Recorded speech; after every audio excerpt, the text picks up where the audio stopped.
ہمارے نبی پاک صلی اللہ تعالی علیہ وسلم کو اللہ نے اختیار دیا، جتنا رہنا چاہتے ہیں رہ لیں، لیکن موت آپ کے لیے ہے، موت سے پاک صرف آپ کا رب ہے، باقی کوئی نہیں۔ 29 صفر 11 ہجری 632 عیسوی آپ کو سر درد عصر کے بعد شروع ہوا۔ آپ ایک جنازے میں تھے جنت البقیع، وہ درد تیز ہو گیا، گھر پہنچتے پہنچتے حضرت عائشہ کی گھر کی باری تھی اور تیز بخار میں تبدیل ہو گئی۔ تو یہ مہینہ 29 کا تھا، 29 دن یہ اور 12 دن اگلے، 13 دن آپ نے بخار اور سر درد میں گزارے، اور اسی بیماری میں جا کے نمازیں پڑھاتے تھے۔ آپ کے جانے میں 5 دن باقی تھے تو آپ کا بخار بہت تیز ہو گیا، تو آپ نے فرمایا کہ مجھے 7 کنوؤں کا پانی لا کر غسل دو۔ تو 7 مشکاں وڈیاں وڈیاں بھر کے لے آندیاں صحابہ نے، الگ الگ کنواں تو حضرت عائشہ کے گھر میں ٹپ نہیں تھا، تو حضرت حفصہ کے گھر سے ٹپ منگوایا گیا۔ آپ تہمت باندھ کے اس میں بیٹھے اور ایک ایک مشک آپ پر ڈالتے گئے تو اس سے پانی سے بخار کا زور ٹوٹ گیا۔ تو آپ نے پٹی باندھی سر درد کی وجہ سے، اور حضرت علی اور فضل بن عباس رضی اللہ عنہم علیہم السلام ان کے کندھوں پر ہاتھ رکھے ہوئے آپ مسجد میں تشریف لائے۔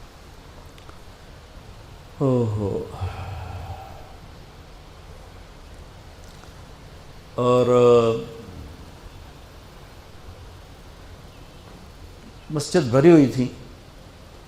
آپ نے ایک چھوٹا سا بیان دیا، وہ آپ کو سنانا چاہتا ہوں۔ آپ نے فرمایا، لوگوں، میں ایک زمانہ تم میں گزار کے جا رہا ہوں، میں نے کسی کا حق مارا ہو تو مجھ سے لے لو، کسی پہ زیادتی کی ہو تو بدلہ لے لو، کسی کو تھپڑ مارا ہو، سوٹی ماری ہو، بدلہ لے لو، قیامت کے دن میرے اوپر کوئی مقدمہ نہ کر دینا، میں اس دن کی پیشی کو برداشت نہیں کر سکتا۔ جن کے طفیل لوگوں کی پیشیاں معاف ہو جائیں گی، جن کے طفیل حساب شروع ہوگا، جن کی طفیل کروڑوں اربوں گناہگار ان کو معافی ملے گی، وہ امت کو کیا پیغام دے کے جا رہے ہیں کہ جب میرے ذمے کوئی ہے تو ہون لے لو، اتھے نہ منگیا جائے۔ آپ نے اس کو اتنا دہرایا کہ صحابہ رونے لگے۔ تو آپ نے اتر کے ظہر کی نماز پڑھائی، پھر ممبر پہ آ گئے، پھر اسی بات کو دہرایا، میں نے کسی کا حق مارا ہو، کسی کو تھپڑ مارا ہو، کسی کو سوٹی ماری ہو، کسی پر زیادتی کی ہو، یہ میری جان بھی حاضر ہے، میرا مال بھی حاضر ہے، یہیں فیصلہ کرو میرے ساتھ، آگے نہ اٹھانا۔ ایک آدمی کھڑے ہو گئے، یا رسول اللہ، آپ نے میرے 3 روپے دینے۔ آپ نے فرمایا، ضرور دینے ہوں گے پر مجھے یاد نہیں، ذرا یاد تو کرو۔ کہ یا رسول اللہ، آپ کے پاس سائل آیا تھا تو آپ کبھی سائل کو لوٹاتے نہیں تھے کہ نہیں بھی میرے کو لہین کوئی نہیں، یہاں تک کہتے تھے وہ فلاں دکاندار سے جا کے ادھار لے لے، جب میرے پاس آئیں گے میں تیرا ادھار چکا دوں، خالی نہیں بھیجتے تھے۔ تو کہنے لگے، یا رسول اللہ، سائل آیا تھا، آپ کے پاس تھے نہیں، آپ نے مجھ سے پوچھا تیرے پاس کچھ ہیں؟ تو میرے پاس 3 درہم تھے، تو آپ نے کہا اس کو دے دے، میں تمہیں دے دوں گا۔ تو ہم نے کہا ہاں، یاد آ گیا۔ تو پھر آپ کے گھر میں تو ایک چھٹانک تیل نہیں تھا کہ ڈیبا بال جائے، تو آپ نے فرمایا اپنے چچا زاد فضل بن عباس، فضل تو میرا یہ قرضہ ذمہ لیتا ہے؟ کہا جی۔ تو ایک عجیب بات بتاؤں، آپ مقروض کا جنازہ نہیں پڑھاتے تھے، جس کے سر پہ قرضہ ہوتا تھا اس کا جنازہ نہیں پڑھاتے تھے، ساری زندگی خود قرضہ لیا۔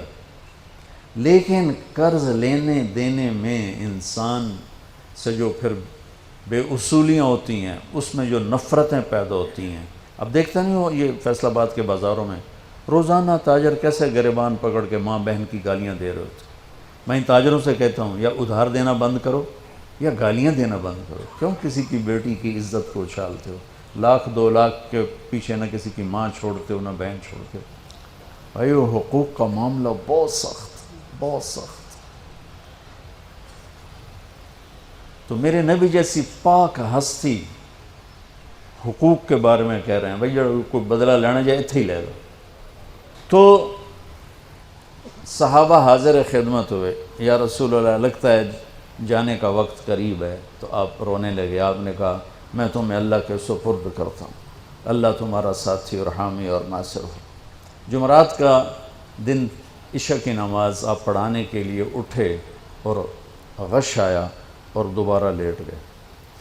تو پھر تھوڑی دیر کے بعد آپ کو دوبارہ ہوش آیا تو آپ نے فرمایا عشاء کی نماز ہو گئی ہے؟ کہا جی نہیں، آپ کا انتظار ہے. تو آپ اٹھنے لگے، پھر اٹھ نہیں سکے، پھر لیٹ گئے. پھر تیسری دفعہ آپ اٹھے، عشاء کی نماز ہو گئی. کہا جی آپ کا انتظار ہے. تو آپ پھر اٹھنا چاہا، نہیں اٹھ سکے. تو آپ نے فرمایا ابو بکر سے کہو عشاء کی نماز پڑھائے. تو ابو بکر ذرا پیچھے کھڑے تھے، عمر آگے کھڑے تھے. تو لوگوں نے کہا نماز ہی پڑھاونی، کوئی پڑھا دے. تو انہوں نے عمر کو آگے کر دیا، وہ پہلی صف میں کھڑے تھے. جب حضرت عمر نے اللہ اکبر کی تو آپ نے اندر میں آواز سنی تو زور سے فرمایا کہ عمر کو پیچھے کرو، ابو بکر کو آگے کرو. میرے رب کا فرمان ہے میرے مصلی پر صرف ابو بکر کھڑا ہو سکتا. تو عمر کو پیچھے کیا گیا اور ابو بکر کو آگے کیا گیا. تو جمعرات کی 1 نماز عشاء اور جمعے کی 5، ہفتے کی 5، اتوار کی 5، 15، فجر کی 1. تو جمعرات اور پیر کی 1 اور یہ 15، 17 نمازیں آپ نے پڑھائیں اللہ کے نبی کی موجودگی میں. تو ہفتے کا دن تھا تو جبریل آئے، یا رسول اللہ مجھے اللہ نے آپ کی خدمت میں بھیجا ہے کہ میں آپ کا حال پوچھ کے ہوں، آپ کا کیا حال؟ تو آپ نے کہا جبریل بڑی تکلیف ہے.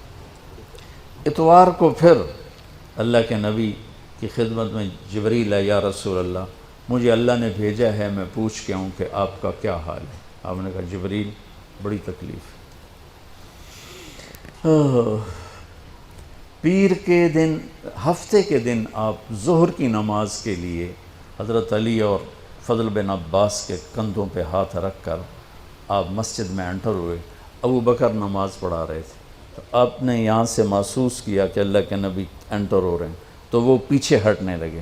تو آپ نے ایسے ہاتھ کا اشارہ کر کے روکا اور ان کی لیفٹ سائڈ بیٹھ کر آپ نے 4 رکعت نماز ظہری عصر ادا فرمائی. یہ آپ کی آخری ملاقات تھی اپنی امت کے ساتھ.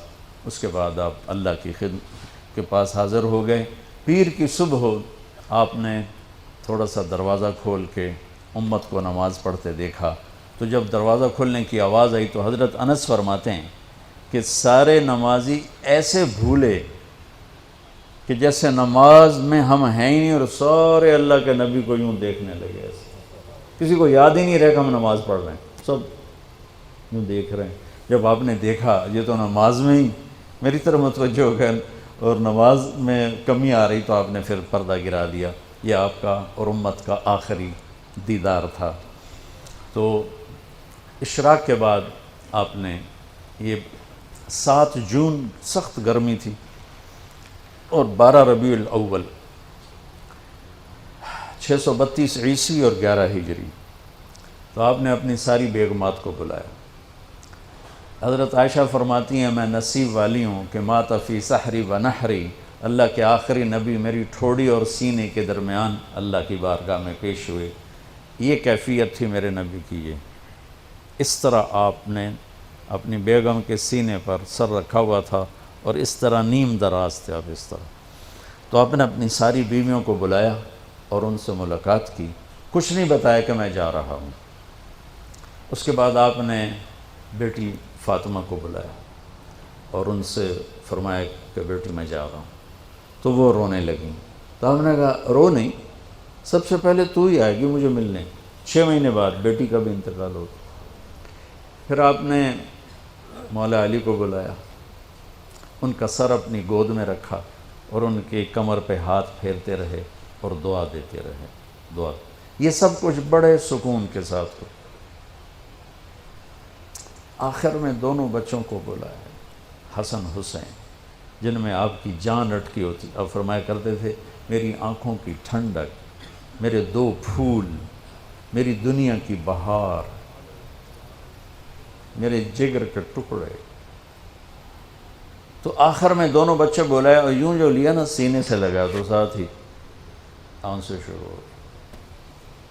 وہ سارا منظر آگے کھل گیا تو بے ساختہ آنسو. ایک دفعہ آپ نے حضرت ام سلمہ سے فرمایا، ام سلمہ آپ کی بیگمات میں سے کہ ایک فرشتہ آ رہا ہے جو آج تک کبھی نہیں آیا، پہلی دفعہ آ رہا ہے مجھ سے ملنے، تم دروازے پہ کھڑی ہو جاؤ، کسی کو اندر نہ آنے دینا. وہ کھڑی ہو گئیں. تھوڑی دیر میں کہیں سے امام حسین آ گئے کھیلتے ہوئے. وہ اندر جانے لگے، انہوں نے روک لیا. روکا تو وہ رونے لگے، روئے تو انہوں نے چھوڑ دیا. تھوڑی دیر کے بعد اندر سے زور زور سے رونے کی آواز آئی، اللہ کے نبی کی، تڑپ تڑپ کے رونے کی آواز. اندر گئے تو کیا دیکھا کہ آپ نے حسین کو یوں سینے سے لگایا ہوا تھا زور سے، اور یہ آپ کی کیفیت تھی، ہل ہل کے رو رہے اس طرح. پوری باڈی آپ کی غم کی وجہ سے ایسے کانپ رہی، شیورنگ تھی ایسے. تو حضرت ام سلمہ نے پوچھا یا رسول اللہ میرے ماں باپ قربان، کیوں رو رہے ہیں، کیا ہوا؟ کہا یہ فرشتہ میرے پاس کھڑا ہے، مجھے کہہ رہا ہے آپ کو اس سے بہت پیار ہے. میں کہہ رہا ہوں ہاں. مجھے کہہ رہا ہے آپ کی امت ہی اس کو ذبح کر دے گی، اور مجھے وہ مٹی دکھائی ہے جس میں اس کا خون گرے گا. تو وہ ان دونوں کو گلے سے جو لگایا نا تو بے ساختہ آنسو. پھر ان کو بھی رخصت فرما دی. بس ان کے جانے کے تھوڑی دیر بعد جبریل آ گئے، آ کے کھڑے ہو گئے. آپ نے فرمایا کیا بات؟ کہنے لگے جی باہر ملک الموت کھڑا ہے، اندر آنے کی اجازت چاہتا. آپ نے کہا آ جائے. اس نے اندر آ کر کہا السلام علیکہ یا رسول اللہ. پھر کہنے لگا یا رسول اللہ آپ پہلی ہستی ہیں جنہیں میں سلام کر رہا ہوں، میں نے کبھی کسی کو سلام نہیں کیا. پھر کہنے لگا یا رسول اللہ آپ پہلی ہستی ہیں جن کے بارے میں اللہ نے فرمایا پوچھ کے اندر جائیں، ایویں نہ وڑ جائیں، اجازت ملے تو جانا ورنہ واپس آ جانا. یا رسول اللہ آپ پہلی ہستی ہیں اللہ نے فرمایا آنا چاہیں تو لے آنا. ہو کیا دربار ہے، کیا مقام ہے. موت بھی اجازت منگتی پہ، اور رہنا چاہیں تو چھوڑ کے آ جانا. عیش معاشیت میرے محبوب، آپ جتنا زندہ رہنا چاہتے ہیں آپ کو اجازت. تھوڑے واسطے 63 سال کی کوئی قید کوئی نہیں، تھوڑی اپنی مرضی. تو آپ نے پوچھا اگر میں تمہیں اجازت دے دوں تو میری جان بھی نکالو گی؟ کہ جی رسول یہ تو اللہ کا امر ہے، میری کیڑی اوقات. تو آپ نے جبریل کو دیکھا. اب ذرا میری آنکھوں کو دیکھو. تو آپ نے یوں کیا. یہ بھی سوال ہوتا کی صلاح ہے، تو بجائے منہ کے آدمی نہیں پوچھتا، یہاں سے سوال کرتا. آنکھیں بھی بہت کچھ کہہ دیتی ہیں، بہت کچھ سنا دیتی ہیں. تو آپ نے یوں کیا. تو وہ سمجھ گئے کہ اللہ کے نبی کہہ رہے ہیں تیری کی صلاح ہے. تو انہوں نے عرض کہ ان ربک الیک لمشتاق. یا رسول اللہ آپ کی ملاقات کے شوق میں بیٹھے، بڑے شوق میں ہیں اللہ آپ کی ملاقات. بھائیو مانگا کرو یا اللہ وہ موت دے کہ تو ہماری ملاقات کے شوق میں ہو، ہمیں مردود نہ کر دے بلکہ ہمارے لیے اپنی رضا کے دروازے کھول دے. اب سنو ایک بات. آپ نے فرمایا جبریل واپس جاؤ، اللہ سے پوچھ کے آؤ میرے بعد میری امت کے ساتھ کیا کر. حسن حسین کو دیکھ لیا ہے کیا ہونے والا ہے، ان کے لیے کچھ بھی نہیں مانگا، ان کو قربانی بنا دیا، اپنی اولاد کو قربانی بنا دیا، ان کو ذبح ہونے کے لیے چھوڑ دیا.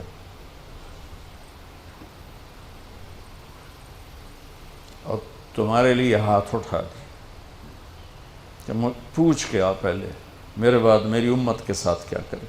سن لو میری بات. میرے رب کی قسم، عزت و جلال کی بریائی کی قسم، اگر میرے نبی یہ بات نہ اٹھاتے تو آج ہم باندر اور خنزیر اور کتے ہوتے، انسان کوئی نہ ہوتا۔ ایک مچھی کھادی آئی موسیٰ علیہ السلام دی قوم تے اللہ باندر بنا چھڑے سے، کونو قردۃ خاسئین، قرآن، بندر بن جاؤ ذلیل و خوار ہو کر۔ اور پابندی کیا تھی؟ ہفتے نو مچھی نہ کھاؤ، سود کے کاروبار کرنا، سودی قرضے دینا، ماں باپ کی نافرمانی کرنا، شراب کے اڈے چلانا، زنا کے اڈے چلانا، جھوٹے مقدمے کرانا، جھوٹی گواہیاں دینا، ناجائز قتل کرنا، یہ وہ گناہ ہے کہ ہم کب کے کتے بلے بن چکے ہوتے۔ یہ تو اس کملی والے کو دعا دو جو اولاد کو چھوڑ دیا تقدیر پر اور تمہارے لیے جولی پھیلا دی۔ کیا کرو گے میری امت کے ساتھ؟ جبریل واپس آئے، پیغام لائے، یا رسول اللہ، اللہ فرما رہے ہیں ہم آپ کی امت کو تنہا نہیں چھوڑیں گے۔ آپ نے کہا الآن قرۃ عینی، واہ یا رسول اللہ، قربان جائے۔ آپ نے کہا اب میری آنکھیں ٹھنڈی ہیں۔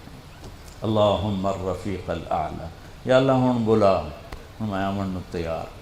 وہ جو چند لمحے تھے اس میں پھر آپ نے امت کو وصیت فرمائی، الصلاۃ، میری امت نماز نہ چھوڑنا۔ 90% لوگ نماز چھوڑ گئے۔ وما ملکت ایمانکم، اپنے نوکر، ملازم، غریب، ان پہ ترس کھانا، فرعون نہ بننا۔ حقوق اللہ، حقوق العباد، حقوق اللہ میں نماز سب سے اعلیٰ، حقوق العباد میں غریب سب سے اعلیٰ، تو ان کو سمیٹ کر پورا دین بتا دیا۔ الصلاۃ، میری امت نماز نہ چھوڑنا۔ وما ملکت ایمانکم، اپنے نوکر چاکر، نوکرانیاں، غریب لوگ، ان پہ رحم کرنا۔ انہی دو باتوں کو اب دہرا رہے تھے۔ پھر آواز کمزور ہوئی تو کہا الصلاۃ، الصلاۃ، الصلاۃ، نماز، نماز۔ پھر آخری لفظ سے اللہم الرفیق الاعلی، مولا تیرا ساتھ چاہتا، اور اللہ کا امر پورا ہو گیا۔